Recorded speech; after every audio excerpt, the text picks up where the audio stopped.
Magandang araw mga tol, Cuadro Alas Casimero tinawag ang atensyon ni Naoya Inoue. Pwedeng manood daw sa laban niya ngayong October 12. Kahit sa bakuran pa daw ni Inoue ang laban, papalag si Alas. Tingin niyo mga tol, maglalaan ba ng oras si Inoue para manood sa laban ni Alas? Ito ang pinakaunang beses na lalaban sa Japan. Dumadayo si Casimero kahit saan mga tol, pero ito pa lang ang pinakaunang beses na mapapalaban sa Japan.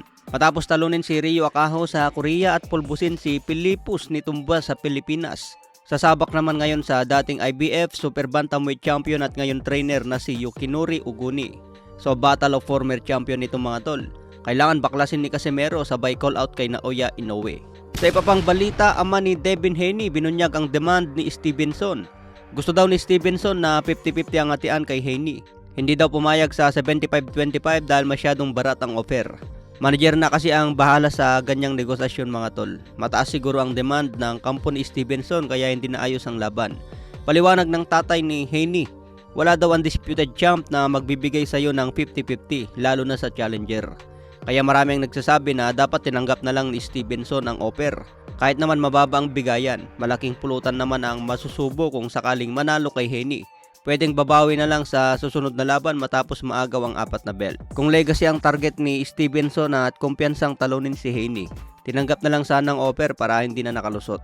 Sa iba pang balita, WBC President na si Mauricio Sulaiman inaayos na ang first bid kontra Frank Martin. Hindi daw kumasa si Lomachenko at Pitbull Isaac Cruz. Ito daw sana ang frontrunner laban kay Stevenson, ngunit parehas daw unavailable. Kaya si Frank Martin ang kalaban for vacant WBC lightweight belt. Sa iba pang balita, Alexandre Usyk sinabing umakting lang pala matapos bumagsak. Kung nakita daw ni Usyk na binibilangan siya ng referee, baka tumalon daw agad sa pagtayo. Ibig sabihin mga tol, umakting lang pala matapos makita ang senyas ng referee na low blow ang patama. Nagkaroon pa ng 5 minutes resting time para makarecover.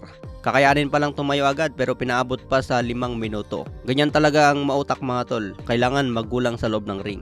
Bumawi naman si Usyk sa pinakitang performance dahil tinapos pa rin sa TKO.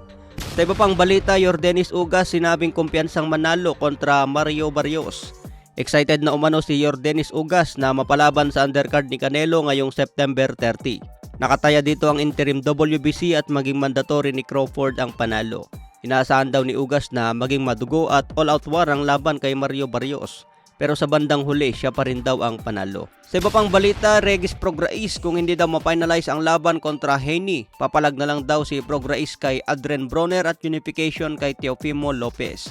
Medyo alanganin pala itong si Prograis kay Haney dahil nagbago lang yung petsa ng laban. Sa ibang banda naman, De La Hoya nagselos agad matapos makita si Ryan Garcia at Mayweather na nagsasama.